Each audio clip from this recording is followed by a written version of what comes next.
আমি যতবারই এই চিকেন রোস্টটা করি ততবারই সবাই প্রশংসা করতে বাধ্য হয়, আর এতটাই মজা হয় যে আমি নিজের প্রশংসা নিজেই করি। সো হ্যালো এভরিওয়ান, আসসালামু আলাইকুম। আমার বার্থডেতে যেভাবে আমি চিকেন রোস্টটা তৈরি করেছিলাম ঠিক সেটাই শেয়ার করছি আপনাদের সাথে। সো এর জন্য আমি 2টা কক মুরগি নিয়ে নিয়েছিলাম। চিকেনটা খুব ভালোভাবে ধুয়ে উপর সাইডগুলো হালকা করে ফেরে দিয়েছিলাম যাতে করে মশলাগুলো ভালোভাবে ঢুকে। সামান্য পরিমাণ শুকনো মরিচের গুঁড়া আর অল্প একটু লবণ মিক্স করে ভালোভাবে মাখিয়ে তারপর আমি ভেজে নিয়েছিলাম চিকেনগুলো।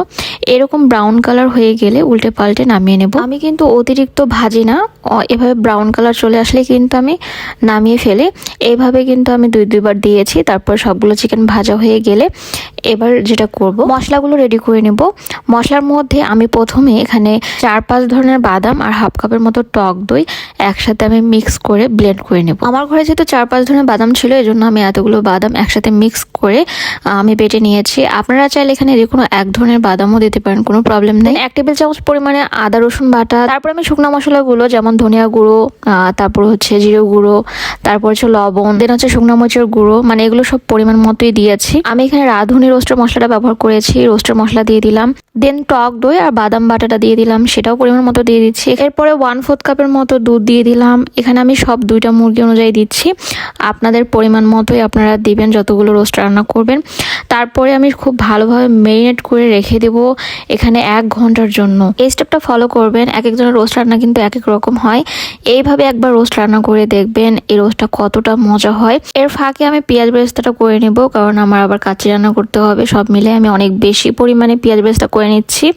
এই যে দেখতে পাচ্ছেন পেঁয়াজগুলো কত সুন্দরভাবে বেরেস্তা হয়ে গিয়েছে। এবার উঠিয়ে নিচ্ছি। এরপর একটা কড়াইয়ে তেল দিয়ে দিয়েছি পরিমাণ মতো। তারপর এর মধ্যে 2-3টা দারুচিনি দিয়ে দিয়েছি, 2টা তেজপাতা কেটে দিয়েছি, 5-6টা এলাচ দিয়ে দিয়েছি। এরপর 1/3 কাপ পরিমাণে পেঁয়াজ বাটা দিয়ে দিচ্ছি। তারপর হালকা করে একটু পেঁয়াজটা ভেজে নিব। পরে মেরিনেট করা চিকেনটা দিয়ে দিব। 2 মিনিটের মতো সুন্দরভাবে নেড়েচেড়ে কষিয়ে নিব। দেন অল্প একটু সময়ের জন্য ঢেকে দিব। এরপর ঢাকনাটা তুলে আমি অল্প একটু পানি দিয়ে দিব।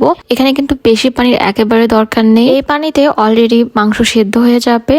দেখতে পাচ্ছেন আমি এটা 4 থেকে 5 মিনিট রান্না করে নেব, তাতে কিন্তু আমার রোস্ট কমপ্লিট হয়ে যাবে।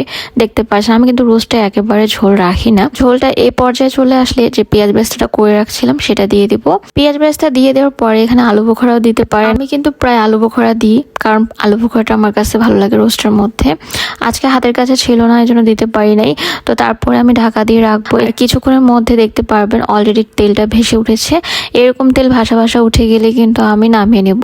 আমি একেবারে ঝোল রাখতে পছন্দ করি না রোস্টে।